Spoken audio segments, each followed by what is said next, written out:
Hari pertama operasi Zebra Jaya, sejumlah pengendara terjaring razia.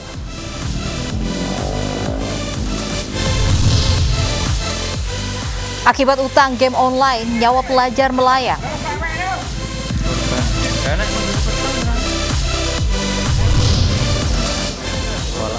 Yusuf Kala menjadi warga negara Indonesia pertama yang umroh di tengah pandemi.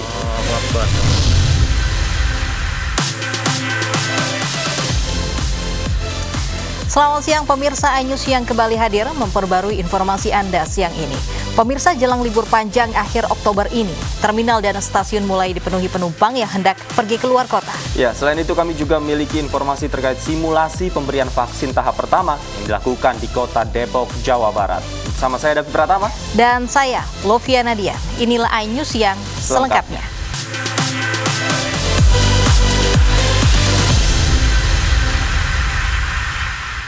Pemirsa, pukul 9 pagi tadi 25 rumah terbakar di wilayah Simpruk Golf 2, Jakarta Selatan. 20 unit pemadam kebakaran diturunkan.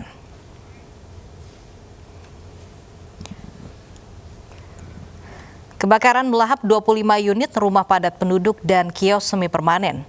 Tidak hanya perumahan, namun juga kobaran api juga membakar puluhan motor warga yang terparkir. 21 unit pemadam kebakaran dikerahkan dari Dinas Penanggulangan Kebakaran dan Penyelamatan DKI Jakarta.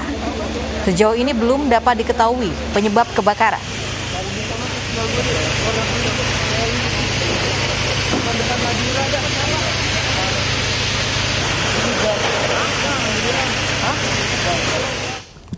Belasan rumah terbakar di kawasan Simpruk, Kebayoran. Informasi selengkapnya ada rekan Kevin Pakan di sana.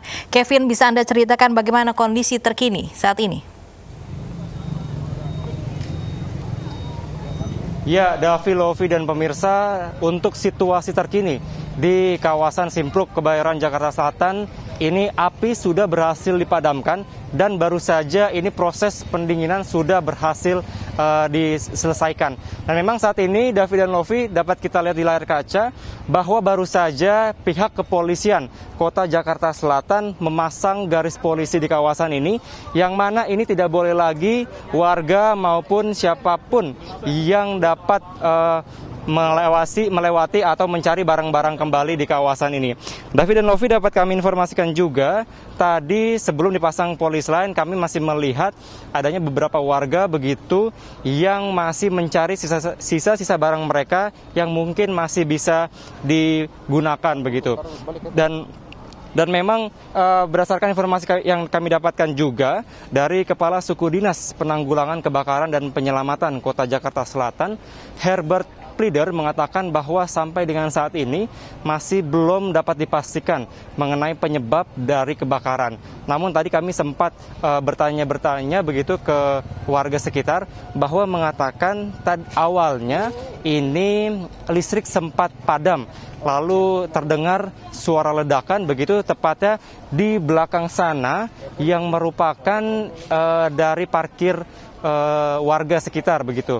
Dan juga dari toko atau ruko yang menjual tabung gas. Namun sampai dengan saat ini masih belum dapat dikonfirmasi lebih lanjut terkait penyebab dari kebakaran. David dan Lovi, warga sampai dengan saat ini kami memantau juga masih mengerumuni kawasan ini, masih melihat, dan tadi kami juga sempat bertanya bahwa mereka masih kaget begitu karena rumah mereka tepatnya di kawasan ini ludes terbakar. David dan Lovi, setidaknya tadi ada 21 unit mobil pemadam kebakaran yang dikerahkan di kawasan ini, di mana 15 diantaranya dari Kota Jakarta Selatan dan 6 lainnya dari Jakarta Pusat. Dan tadi juga ada sekitar 100 lebih personil pemadam kebakaran diturunkan untuk memadamkan si jago merah. Dan juga pihak dari pemadam kebakaran nantinya akan bekerja sama dengan lurah maupun camat setempat dan juga dinas sosial setempat untuk mendata lebih lanjut terkait korban yang terdampak dari kebakaran ini. Dan memang sampai dengan saat ini juga pihak pemadam kebakaran mengatakan tidak adanya korban jiwa terkait kebakaran yang terjadi pagi tadi. Dan memang terkait tempat pengungsian juga, ini pihak dari pemadam kebakaran maupun lurah setempat masih akan mendata lebih lanjut berapa total warga yang terdampak, kemudian lokasi mana yang nantinya akan dijadikan tempat pengungsian. Dan memang sampai saat ini masih dijaga begitu oleh pihak kepolisian, dan memang tidak boleh lagi ada warga ataupun ada orang-orang yang tidak berkepentingan melewati atau masuk di kawasan ini. Dan sampai saat ini juga kami masih menunggu terkait konfirmasi resmi dari penyebab kebakaran oleh petugas yang ada di lapangan. Davi dan Novi. Baik, Kevin, apakah saat ini masih ada warga yang mencoba mungkin mengais harta bendanya dari puing-puing tersebut, Kevin? Baik, Davi, berdasarkan pantauan kami di sini, karena baru saja dipasang polis line atau garis polisi dari pihak kepolisian Jakarta Selatan, maka dapat dipastikan warga sekitar mungkin yang terdampak ataupun tidak ini tidak boleh lagi untuk masuk ke kawasan atau rumah-rumah yang terbakar ini.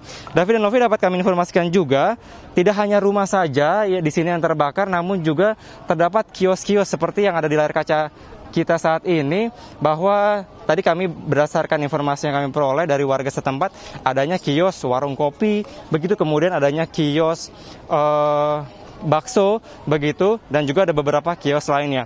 Dan memang sampai dengan saat ini juga hanya tersisa puing-puing dari kebakaran, baik ada kayu dan juga beling lainnya. Dan di sini juga dapat kita lihat warga masih mengurumuni kawasan ini, baik dari rekan-rekan media setempat dan juga dari warga sekitar yang sedang berlalu lalang juga berhenti dan melihat kondisi terkini. David dan Novi, bisa kita lihat juga ada petugas kepolisian yang senantiasa berjaga di kawasan ini. Davi, untuk sementara itu dapat saya laporkan kembali ke Anda. Baik, terima kasih Kevin Pakan atas laporan Anda langsung dari TKP kebakaran di kawasan Simpruk, Jakarta. Selamat bertugas kembali, Kevin. Pemirsa, seorang pemuda tewas diserang sekelompok orang tak dikenal saat mengendarai sepeda motor di Medan, Sumatera Utara. Sementara para pelaku berhasil melarikan diri.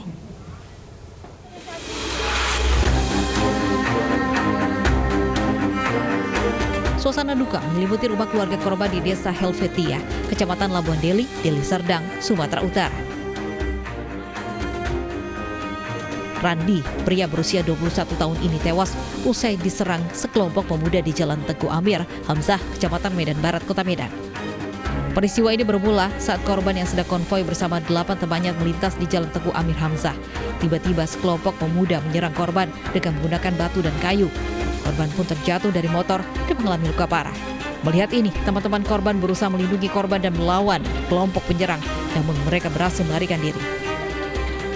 Sementara korban yang tak sadarkan diri dibawa ke rumah sakit Sufina Aziz, namun nyawanya tak tertolong. Mereka anak-anak ini berjumlah 8 orang dengan menggunakan 4 kereta melalui jalan Tengku Amir Hamzah. Namun dalam perjalanan di Tengku Amir Hamzah mereka mendapat perlakuan kekerasan berupa pelemparan batu dan kayu oleh kelompok massa yang sedang berkerumun di jalan Tengku Amir Hamzah. Kini polisi tengah meminta keterangan dari beberapa teman korban untuk mengungkap identitas para pelaku. Sementara jenazah korban dibawa ke Rumah Sakit Bayangkara Medan untuk diotopsi. Dari Medan, Sumatera Utara, Adi Palapa Harahap, iNews melaporkan. Seorang bocah ditemukan tewas di objek wisata Jombang, Jawa Timur. Ironisnya, aksi pembunuhan dilatar belakangi oleh utang piutang akun game online senilai Rp200.000 antara pelaku dengan korban.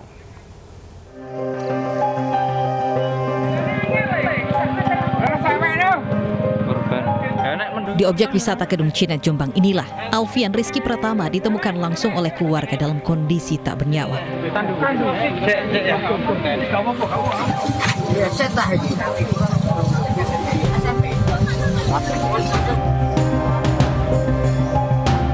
Siswa berprestasi berusia 12 tahun tewas dalam kondisi mengenaskan. Kecurigaan keluarga atas kematian korban kemudian membongkar makam Alfian. Si tersangka kalau katanya itu tadi berita di luar katanya terpleset, saya memang nggak percaya. Soalnya kalau ditanya sudah plan gitu anaknya, jadi saya punya rasa curiga gitu. Makanya saya mintakan visum. Terus memang kalau memang terjadi adanya tersangka, saya sudah komitmen kalau memang anak saya nanti diotopsi, dibuka makamnya, memang saya kehendaki, Pak. Korban diketahui pergi ke objek wisata Kedung Cina di Desa Klitih, Kecamatan Pelandaan, Jombang bersama dua temannya AR dan AA pada Rabu lalu. Rabu sore, dua temannya tiba-tiba datang ke rumah korban dan mengabarkan bahwa korban tenggelam di objek wisata Kedung Cinet. Namun belakangan, AR, salah satu teman korban, mengakui jika korban tewas bukan karena terpeleset, namun karena ia tendang hingga tercebur ke Kedung Cinet dan tenggelam. Para guru di sekolah korban sangat menyayangkan terjadinya peristiwa ini, sebab selama ini korban dikenal sebagai siswa yang sangat pandai dan berprestasi. Di kelas Vian ini mulai dari kelas 1 sampai ini terakhir kelas 5 ya, sekarang kelas 6, ini dia juga termasuk 10 besar. Terutama di mapel-mapel yang ada hubungannya dengan keagamaan. Ironisnya, motif pembunuhan tersebut diduga dilatar belakangi utang piutang, masalah game online antara korban dengan tersangka. Motifnya, tersangka mengakui telah memesan untuk dibuatkan akun game online kepada korban dengan biaya Rp200.000. Namun meski uang telah dibayarkan, akun yang dipesan ternyata tak kunjung diberikan oleh korban, sehingga tersangka kesal dan nekat menghabisi korban. Untuk dugaan sementara, ini berkaitan dengan ada uang yang 200 untuk berkaitan dengan jual beli akun atau utang piutang. Kemudian kita melakukan lidik, mengarah ke pelaku. Polisi mengamankan tersangka AR ke unit Perlindungan Perempuan dan Anak Polres Jombang. Dari Jombang, Jawa Timur, Muftar Bagus, iNews melaporkan. Hanya karena game online, seorang anak dibunuh kawannya sendiri. Dan untuk membahas lebih lanjut hal ini, kita telah bersama dengan psikolog anak, ada Mbak Novita Tandri. Selamat siang, Mbak Novita. Selamat siang, Mas Davi, Mbak Lovi. Baik, Mbak Novita, bisa dijelaskan latar belakang psikologi seperti apa yang menyebabkan anak ini tega membunuh kawannya sendiri hanya karena game online begitu, Mbak? Kalau saya melihat kejadian ini, setiap masalah, setiap kejadian tidak pernah penyebabnya itu tunggal. Jadi karena kejadian baru Rabu yang lalu dan saya sendiri tidak menangani anak tersebut, kalau buat saya melihat ini benar-benar harus disikapi dengan sangat bijak. Terlalu banyak aspek yang bisa menyebabkan seseorang, apalagi anak, untuk membunuh. Jadi kita harus melihat bahwa memahami niatnya dulu, lalu yang kedua melihat self-control, ketahanan diri, pengontrolan diri dari pelaku. Kalau sekarang pelakunya sudah ditangkap ya. Karena bicara anak adalah anak di mana fungsi otak, kalau kita bicara fungsi eksekutif, prefrontal cortex itu masih sangat berkembang. Manusia ada yang disebut bagian otak ini yang tidak dipunyai oleh makhluk lainnya, yaitu prefrontal cortex, PFC, yaitu fungsi eksekutif. Kalau di dalam satu negara analoginya PFC itu adalah presiden. Jadi fungsinya adalah eksekutif, memberikan perintah atas segala keputusan yang kita ambil. Nah, anak-anak di usia 12 tahun, kalau kita lihat rentang usia anak adalah 0 sampai 18 tahun. Di usia ini anak-anak belum bisa menggunakan prefrontal cortex-nya dia dengan sempurna.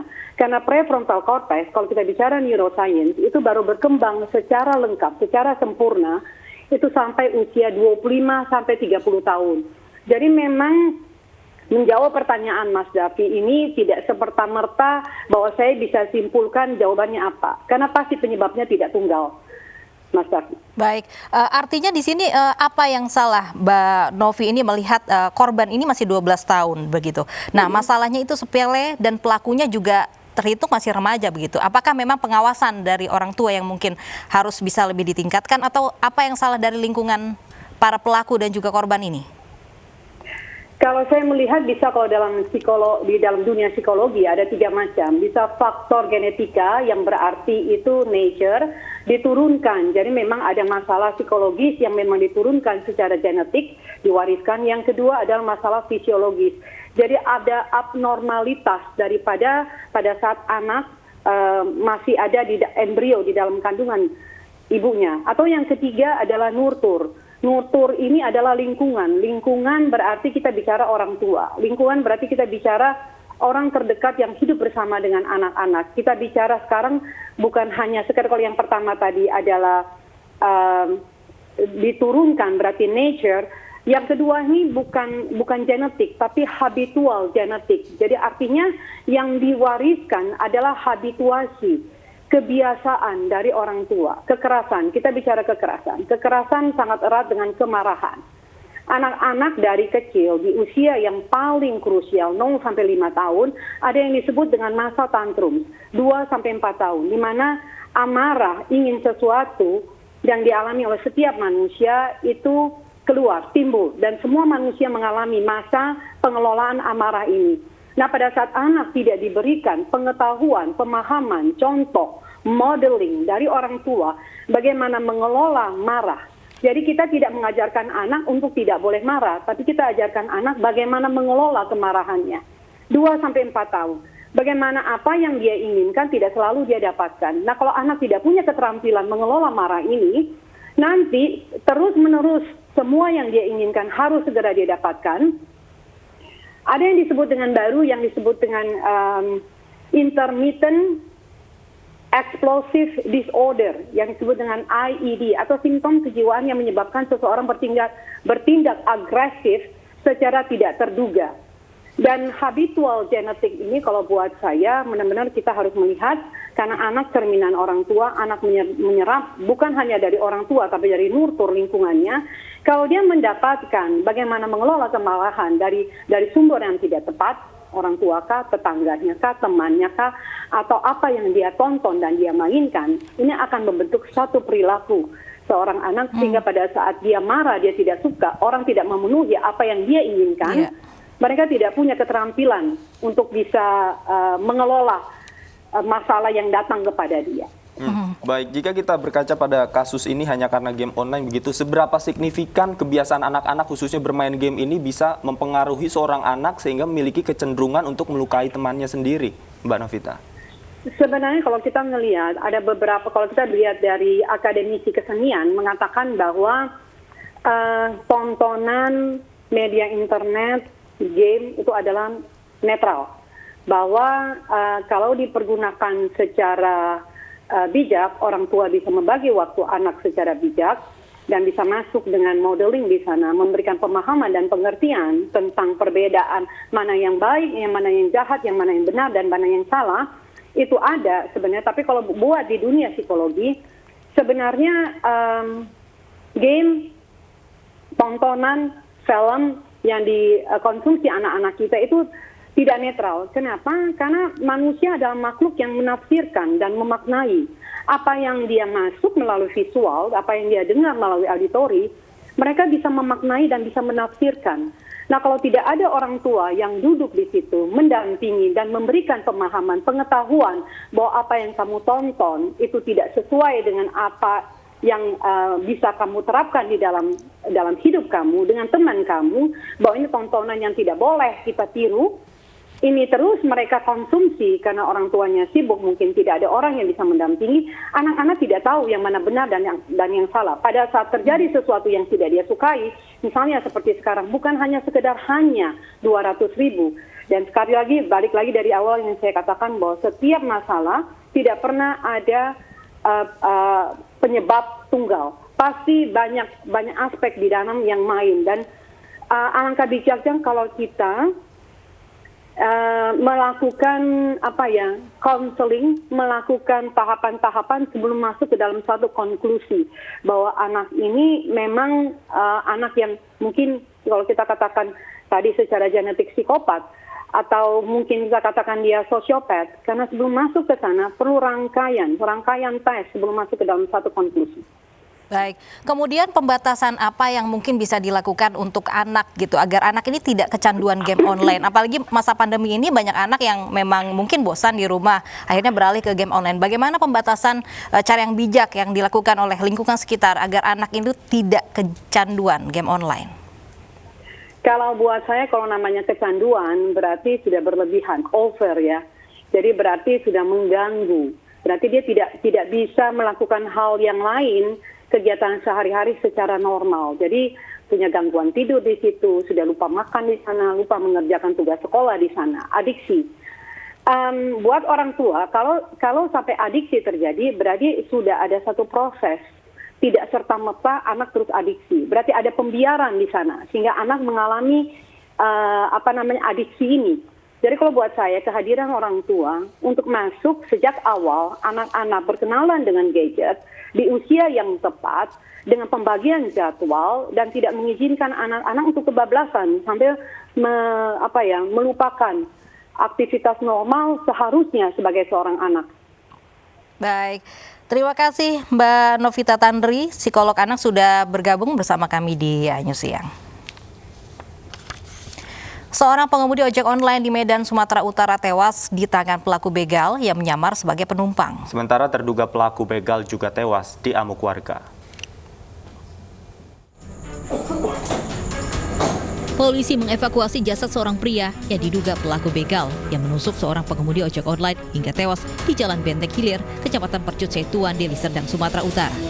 Diduga pelaku berinisial SHH ini membunuh korban bernama Jadi Tambalehet Panghutan Simanjuntak dengan berpura-pura sebagai penumpang ojek online. Terus. Aksi ini bermula saat korban mendapatkan order ojek online dari pelaku. Namun saat tiba di lokasi penjemputan, pelaku langsung menusuk korban menggunakan senjata tajam yang sudah disiapkannya.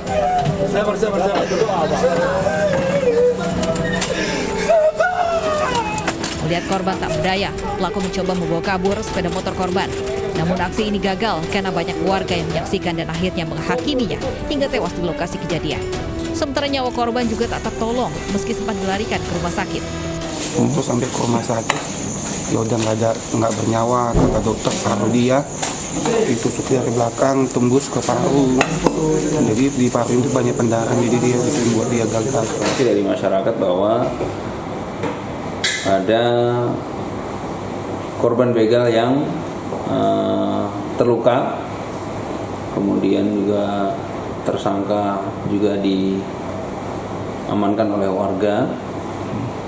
Kemudian kita melakukan cek TKP dan benar kejadian tersebut sekarang masih didalami. Kini jasad keduanya berada di kamar jenazah Rumah Sakit Bayangkara Medan guna kepentingan penyelidikan. Dari Medan, Sumatera Utara, Adi Palapa Harahap, iNews melaporkan. Operasi Zebra 2020 14 hari ke depan dimulai hari ini. Informasinya sesaat lagi.